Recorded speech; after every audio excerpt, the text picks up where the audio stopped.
Hey everybody, Great Lakes 2A here. I wanted to make a video about this actually last week, but unfortunately I caught the flu and was bedridden over the weekend and was not able to make the video that I wanted to make to spread this news to you.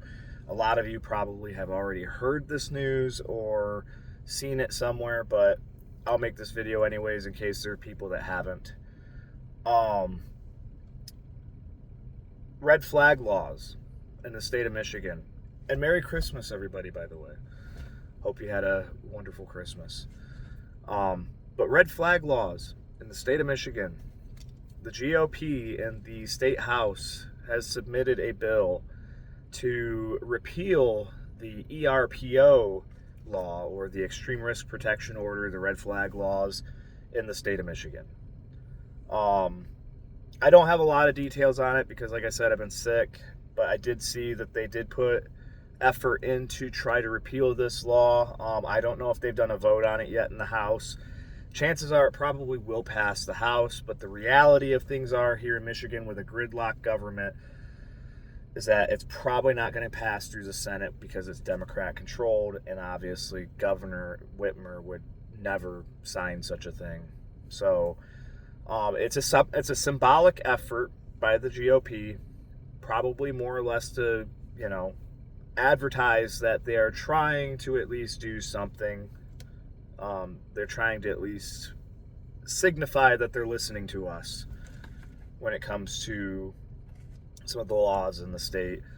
One of the things that I actually really wanted to bring up in a video was about how Michiganders, like a few years ago, when the whole laws regarding background checks, like universal background checks, safe storage, red flags, all those things that unfortunately passed. One of the things I want to talk to you guys about, especially when it comes to the GOP in the state of Michigan trying to repeal laws, is we do need to be more vocal. We need to make sure we're getting a hold of our representatives and our senators and letting them know, like, we don't want this garbage gun control.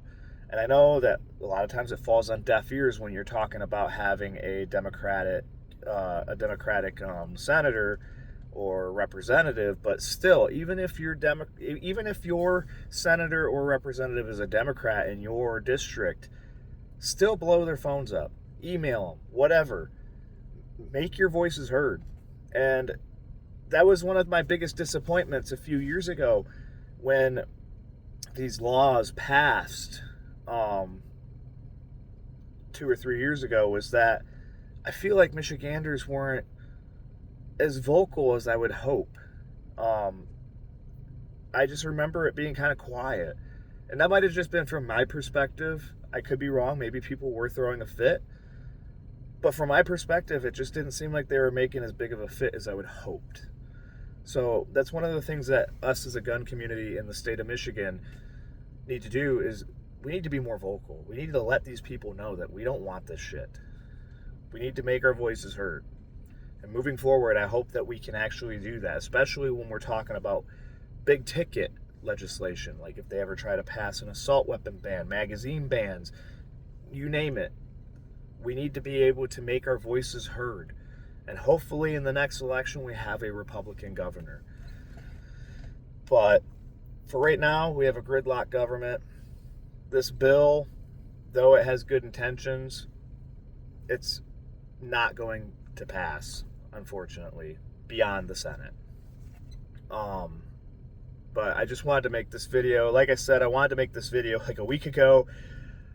I caught the flu, was bedridden for a few days, and I just got back to work actually in the last couple of days. So for people that may not have heard this information yet about the GOP actually submitting a repeal bill, this video is for you to inform you that they did so. If anything changes as far as a vote on the bill, especially in the Senate, I will make another video, and I'm sure I will make other videos here in the near future too. Right now I'm just kind of in recovery mode from this flu, so hope you all had a wonderful Christmas. and I hope to see you in the next video.